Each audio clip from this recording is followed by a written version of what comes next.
We've got a Volkswagen Golf here as an example, and what I want to talk to you about is talk you through what tyre pressure monitor system does, a couple of the different varieties of tyre pressure monitor, and then how you can reset this yourself.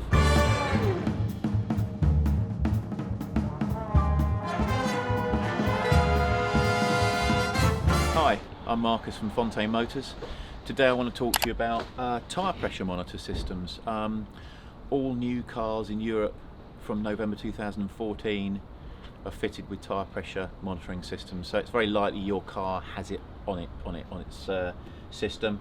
Even earlier cars will be fitted quite often with this as an optional extra. We've got a Volkswagen Golf here as an example, and what I want to talk to you about is talk you through what tyre pressure monitor system does, a couple of the different varieties of tyre pressure monitor, and then how you can reset this yourself.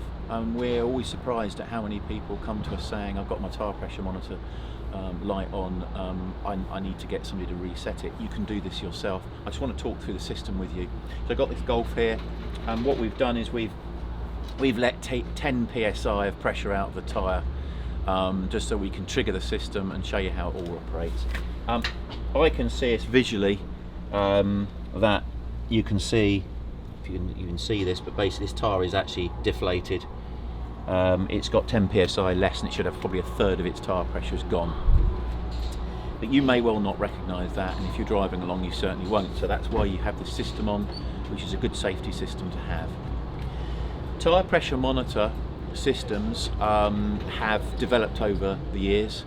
Originally they relied on having a sensor inside the wheel which was attached to the valve and would send a message back to the vehicle to tell it what its tyre pressure is, and if it loses pressure would put trigger a warning light on the dashboard of the vehicle. That sort of system is very accurate, but it's unreliable. What's found to be is they're battery operated. What happens, the batteries wear out, so they have a shelf life, and of course the valve, the sensor itself is inside a wheel which is rotating at high speeds. It's still open to the elements to a degree, and it will often be problematic. So what's happened more recently is the new type of systems don't rely on sensors in the wheels at all. They rely on the rotational speed and sensors in the chassis of the vehicle that measure the rotational speed of the wheel. And it's quite easy to understand, because a tyre that's properly inflated will have a certain diameter and it will rotate at a certain speed.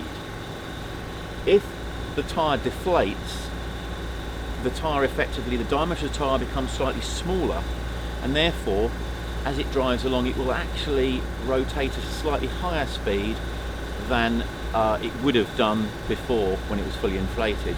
And by doing this, the vehicle ECU will measure that its rate of rotation is faster, and it will trigger the system. It's that simple.